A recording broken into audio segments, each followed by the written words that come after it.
Hello and welcome back to Leftwyne Plays Dragon Quest 1 and 2 HD-2D Remake. I'm your host, Leftwyne. In part 10 of Dragon Quest 2 HD-2D Remake walkthrough video, we're going to have fun with the Thieves' Key. Yeah, we're going to do some treasure hunting in this video. As always, like, comment, and subscribe to my channel for more Dragon Quest series videos like this. Do not forget to hit the notification bell so be updated much more. So, what happened in the last video? We did found the Princess of Moonbrooke. After that, we got the Thieves' Key. Now, this time around, we're doing some serious treasure hunting. Now, before we do that, I need to update everybody what I did in between episodes. It's very important because of the Princess of Moonbrooke I was leveling up. I'm going to go ahead and show you what happened, of course, in between videos. Now, first of all, you know, it's Claire, our Princess of Moonbrooke. She's level 17. The other two are level 20, so there you go. Both of the guys have the iron armor set. Now my main character has the iron axe as backup, which is very nice. They still have of course, there are boomerangs and whips as well too. Now if the damage shit keeps on getting too far away, I'll use the main weapon. Now of course you see our princess here, this disposed princess, but she's the Princess of Moonbrooke. I gave her the shell shield, the scholar's cap, and of course some other good things as well too. Now first of all, safe passage. It'll protect you against electric fields and swamps. Now a whack spell, it'll take out one foe. Sometimes it works, sometimes it fails. And the kabuff spell, I said before, I'll mention it again, slightly raises your party's defense. Now tingle will remove paralyzation from a target. Cock-a-doodle-doo will wake up anybody who's asleep. That's anyone in the party. Keep that in mind. Abilities, let's see here. Alan here could do Hatchet Man. That means he'll sometimes do a critical hit. Doesn't always connect. As for Carl here, he has Lightning Slash. So it adds Lightning Elemental to a slash damage, which is good. Blow Kiss will make a foe lose their turn. Very useful for tough battles. Snack, Crackle, and Poof will protect party members from instant death and status effects. Very useful later on. That's about it there. So I decided, like I said before, I want to level everybody up in between episodes, especially our newest party member. So this way she'll survive the next dungeon. We're going to go ahead and go inside the castle. There is a few things we'll be able to now open up. The first destination is the prison area. Now remember the tutorial said there's different kind of keys, different colored doors. Well, guess what the Thieves' Key will do? It will actually open up doors that are red. So we're going to look for red doors and red treasure chests. Yeah, let me go ahead and demonstrate now. Okay, over here you go there. Yeah, just enter it and voila. We can go through now at any time. Now, this is the Midenhall Prison, so you could talk to the prisoners if you want to. We cannot talk to one right now, but this is just for basic information. Like I said, knowledge is power. Except for this guy, he's begging to get free. You're in here for a reason. Of course, the guard will tell you the next section of prison is much more dangerous. Yeah, there's a creepy fellow, but still, let's go ahead and check the barrel. That is a Crackle scroll. And if I remember right, that does is it does ice damage to a group of foes. I'm going to go ahead and hold on to that. Now, that part of Midenhall Castle is done. We're going to go ahead and go back upstairs. And there is another treasure chest, another red one, I should say, more like it. We're going to go ahead and open on up. This is a treasure hunting episode, so I'm going to try to avoid battle as much as we can unless we're forced to fight. So a good idea to use Holy Protection or anything like that so you don't have to fight at all. That's a strength ring. This will do is give you a little bit more attack power, I think it is. Let me make sure it's right, or strength. So I'm going to go ahead and get rid of slime earrings. Yeah, boost up the attack a little bit. That'll help out big time for what is to come. Now we got one more destination around this area. That is the shrine we're about to go to. Now the shrine there, you go outside, there's a treasure chest. You heard me right. There's a red treasure chest. We're going to go ahead and complete it, in fact. That's what we'll go ahead and do right now. So you want to do is get to a shrine. I advise against fighting outside because foes are very tough at this point in the game. And you will die, just like if you're foolish enough to mess around in Dark Souls or Bloodborne. Seriously. See, there's one more chest. We'll go ahead and access it. Go this way. And then you should definitely get another loot that's very, very important. Now, this is mini medal number 14 on the list. So that is about 14 out of whatever. I do not know yet. Seriously, I really do not know yet.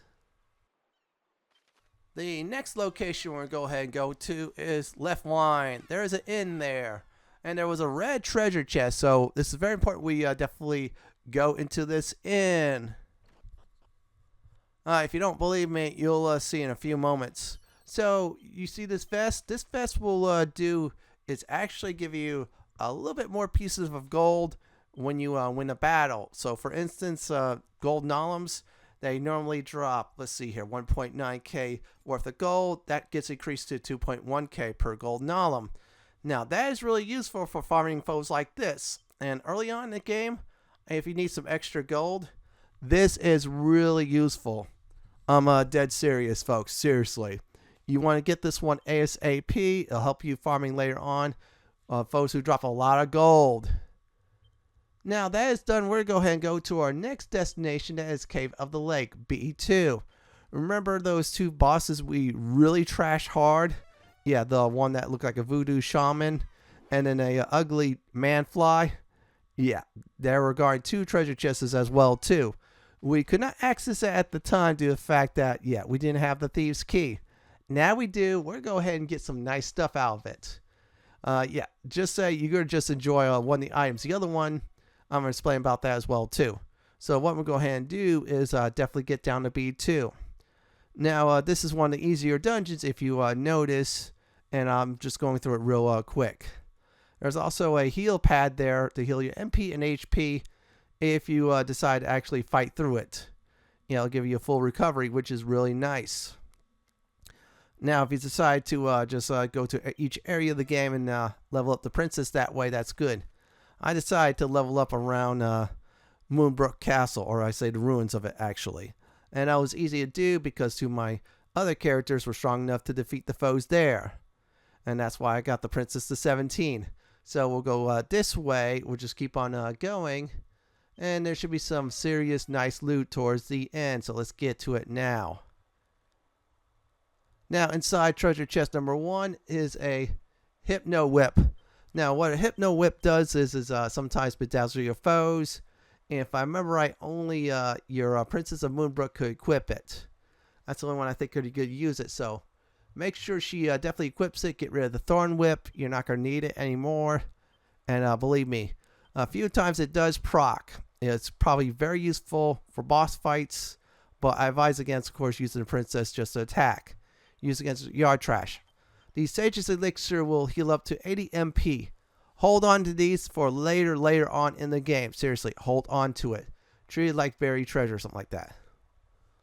Our next destination is Moonahan Red House. Yeah, that's right. We're going to go ahead and go there now. I accidentally went to another location, but we're going to go here first. So what you want to do is go through here. We can't get to that door right now. It looks like a fountain, so we'll go ahead and definitely ignore it. Now, once you're done, we're going to go ahead and go on upstairs. Now, upstairs, you can talk to this guy if you want to as well. It's optional. Okay, he just tells you some kind of nice lore, which is pretty cool. Now, inside this treasure chest is a Defizzle scroll. So we're going to go ahead and hold on to that. I don't know what it does, but when I do use it up later on, I'll explain about what it really does. Oh, I almost forgot. So Defizzle, what that does is get rid of the fizzle debuff on your party members. Very useful if one of your party members cannot cast spells. So yeah, that's what it is. I was about to hold it with it later on, then I just remember D, that means get rid of something like that, and then fizzle, that's a debuff. So we're going back to, I should say, near the ruins of Moonbrooke Castle. We'll go ahead and go southwest. There's a secret spot. Last time we got there, we could not open up a treasure chest. Now we can. Yeah, we're doing some more treasure hunting at the secret spot. This was like this in Dragon Quest 1. Yeah, the HD-2D remake version. So what we're going to do is grab this. This is the last treasure chest we could loot up. That is a stone hard hat that is sold in Moonahan. So if you haven't got it now, yeah, good time to get it. See, there you go. I'm going to go ahead and finish this part up. And now I'm going to go to another location. Since we got holy protection, we'll walk around this area to the ruins of Moonbrooke Castle. We're going to B2. Yep, that's right, folks. We're going to go ahead and go there. Cast safe passage so this way you don't get poisoned. Okay, definitely cast it every time you zone into a new zone. This castle, once again, is definitely full of poison, so you want to be careful. I'm also doing holy protection as well, too. Alright, I already grabbed that pot, so we're going to try to get to B2 along the way. I want to see if I did miss anything at all. Yeah, make sure you check, double check, triple check, because sometimes you're not going to come back. Well, you're going to come back here again. You'll see in a few moments. So, there's a flower. Let's go ahead and check it, because the princess is about to say something. Oh, wow, that is very interesting. So, let's go on down. Now, we're down here. It says safe passage wore off again. Ignore that. So, what we're going to go ahead and do is get the red treasure chest. And inside is a snooze stick. This does is we'll use the sleep ability on your foes as an item. Or sleep spell more like it. And put a group of foes to sleep. So, a good idea to have anyone who could use that to definitely use that as an item.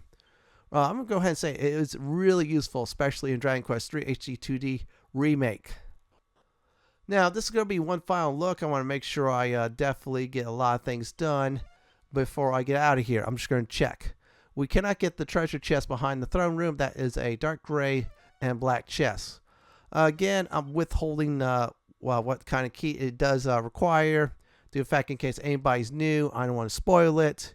For those of you who saw me play Dragon Quest I HD-2D Remake, you know what it is.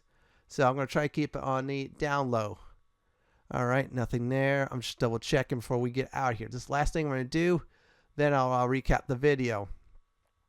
I'll definitely say this. This was a very beneficial run. We got a lot more scrolls and one mini mail, so I call that a successful run.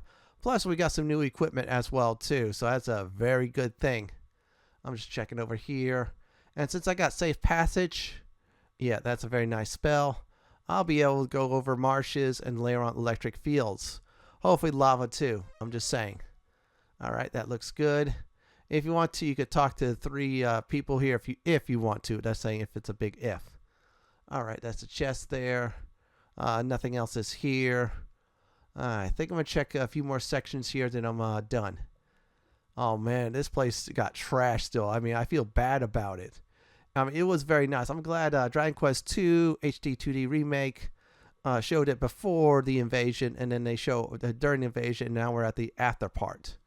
I know, that was a cool tree house, I'll admit. That was a really nice one. And it kind of reminded me of EverQuest, that's why. And some of the Neverwinter Night 1 modules as well, too, that has tree houses.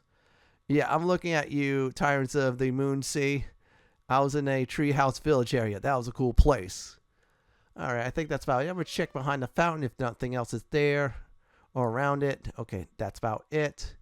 So I'm going to go ahead and go to Moonahan. That's going to be near our next destination next time. So let's go ahead and get there on the outskirts of it. Then I'll recap for the video. With the Thieves' Key, we did some serious treasure hunting. So we got 1 mini medal, a whole bunch of good scrolls. I'm going to save later on. A nice vest that'll boost up some more gold drops. And some good weapons, especially the princess has that nice whip. And that's about it. In the next Dragon Quest II HD-2D Remake walkthrough video, we're about to go into another dungeon that is much more tougher, our toughest one yet. Pillar of the Winds dungeon. This is it for my Dragon Quest II HD-2D Remake Part 10 Fun with the Thieves' Key video. This is Lord Fat signing off. Thanks for watching and have a great day or night, and do please stay safe. Please subscribe to my channel for more content just like this. If you like what you see, then pick my suggestion on the upper left hand corner or YouTube suggestion on the bottom left hand corner. I'm going to go ahead and take out this slime for looking at me very funny.